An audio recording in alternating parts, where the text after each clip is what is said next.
What's going on, guys? Welcome back to a new video. Today we're going to be going over the best 3D printer you can build for $500 based off my experience running a 3D printing farm. A bit about my experience: I've run a 3D printing farm for about the last year and probably racked up close to probably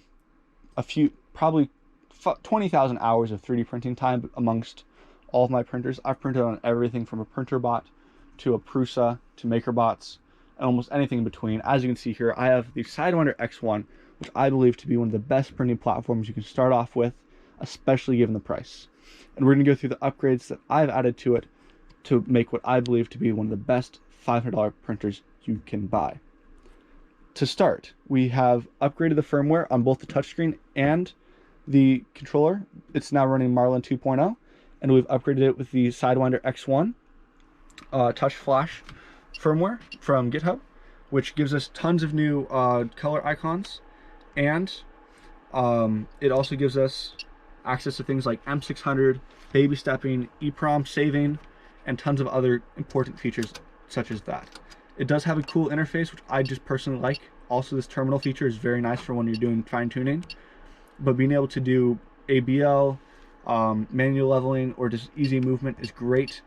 And I just love this interface way more than what comes stock with the printer. Marlin 2.0, there's so many cool features like that in this, such as linear advance, and I'm forgetting some. Oh no. Okay, there's great features in Marlin 2.0. I think it's worth it. The linear advance was the main feature I was going for when getting this printer upgraded and built. One of the first major upgrades that is visible I did is I added in this PEI sheet, which for about $50, or just, I think it was about $40, is a double-sided textured PEI sheet that I bought off Amazon, and this magnetic sticker that goes on the bed. This bed on the printer, it's a textured glass bed, which tends to have the issue of having really bad adhesion once it gets dirty and being kind of hard to clean without really going at it or taking it off the printer, which is a pain to do. And I found that putting textured PEI on it was a great solution, considering how easy it is to clean and how it works with pretty much every single material you can think of. I do a lot of high temp printing with like exotic materials, such as polycarbonate with carbon fiber, nylon with carbon fiber, or other things like metal filled filaments. And I think that this is probably the best material that you can use to print on. You might have to add glue stick or change some of the baby step heights, but I think it works great. For the extruder and hot end assembly, this is where I put most of the modifications, most of the budget, because this printer kind of needed them. I ended up putting in this metal idler arm, which the Sidewinder X1 is notorious for having it crack, and I even had one break, so I built this one, or got this one off Amazon for just under $10, along with the new thermistor and new hot end block, which were just nice to haves.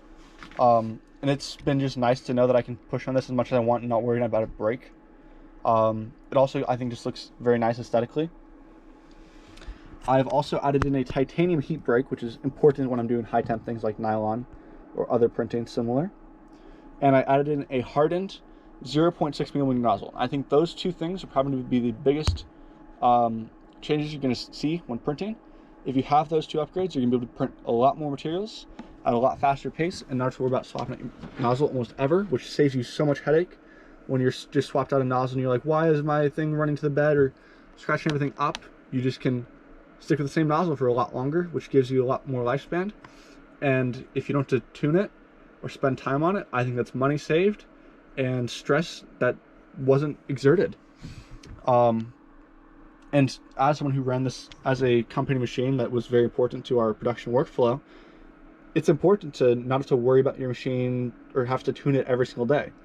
And that's why I actually didn't go with ABL. I've had so many problems with ABL, and the amount of time you spend working with like the Wagster mod and getting the BL Touch set up perfectly, especially if you change build sheets pretty often, just doesn't seem worth it to me.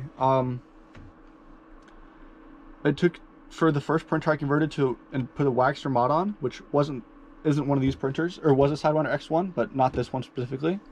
It just took probably 12 hours of actual time to like get it ready and set up, and I was like, that's 12 hours of time where it's 12 hours of manual leveling to get you a lot of leveling. And with this spring steel sheet, which you have on the printer already, It makes it so you almost never have to relevel your printer unless you had something that was really stuck on there and you could not somehow get the spring steel off, which is almost impossible to have happen. And even if you do, if you're good at bed leveling, like I got throughout my time printing almost 24/7, every single day of the week, leveling's not an issue and it takes very little time. And honestly, I kind of like just the manual leveling, being in touch with the printer and being like, okay, I now know that everything is trimmed with itself. Like auto bed leveling, if this thing's out of whack, it just kind of doesn't work as well. And especially if you have a big skew and you don't realize it. And you're like, why is this not working? You're like, oh, the whole entire frame's shifted. If you do manual bed leveling, it's easier to tell and easier to feel because you're actually on the machine and you can just feel it. And I personally like that, and that's why I did not add manual bed leveling to this printer. I think, especially as a beginner, if you're building this printer, knowing how to manual bed level first is going to be very important, especially if you're going on to add auto bed leveling in the future if you think that's a feature you want. For free upgrades I added on this 3D printed stress relief bracket for this cable, as this is the most probably fragile cable on the whole entire printer and moves around the second most along with the power supply cables, which I also did replace. I think it's just very important to have these on here and make sure you release stress. I also printed out these wheels that go on the filament holder, which allow us to fit multiple sized filament rolls, which I think is very important. I don't really actually use the filament runout because I found that at least stock, it didn't work great. I've yet to try it with the upgrades I've done on the firmware, but I just don't use it, and I tend to monitor my rolls manually, especially because of how I print and how often I'm switching out colors or other things. I just tend to know based off my eye how much filament's left in the roll and can sort of gauge it from there. I did add on these heat sinks, which I don't think are a must, but I just found them to be something that I wanted to add on as they probably increase the longevity of the printer when I had it working out in my garage, which during 110-degree days, it would have issues. I would also, if you buy a heatsink kit like the one I did for $6 or $7, I would add heat sinks to all of the motors that are out here, especially if you're going to do high temperature printing and maybe put inside a cardboard box. Heat sinks are almost a must. But otherwise, this printer is pretty much stock. I think for $500, or when you want to get started with 3D printing at high speed and a large build volume, or even doing 3D prints for other people, this is probably the best printer you can get, because most 3D prints don't need super high detail unless that's your goal. And if it is, there's probably better printers out there for this. But if you're doing big prints or anything structural, I think this is probably the best printer you can buy for $500. It gets you all the features you could need. It has nothing of the stuff that you don't need. It allows you to stay in touch with the printer a bit and just works great. Overall, that's my recommendation from a 3D print farm owner and somebody who's been doing 3D printing for the last few years. But if you have any suggestions for what you could do to improve it, or other things that I didn't cover in this video, or questions you have, feel free to leave them in the comments. If you like this video, be sure to like it. If you want to see more 3D printing content like this or hear about my business more, feel free to subscribe, and I'll definitely be making more videos about that in the future. Thanks for watching. Like if you liked. If you didn't, leave some suggestions or anything helpful tips. I will see you guys in the next one.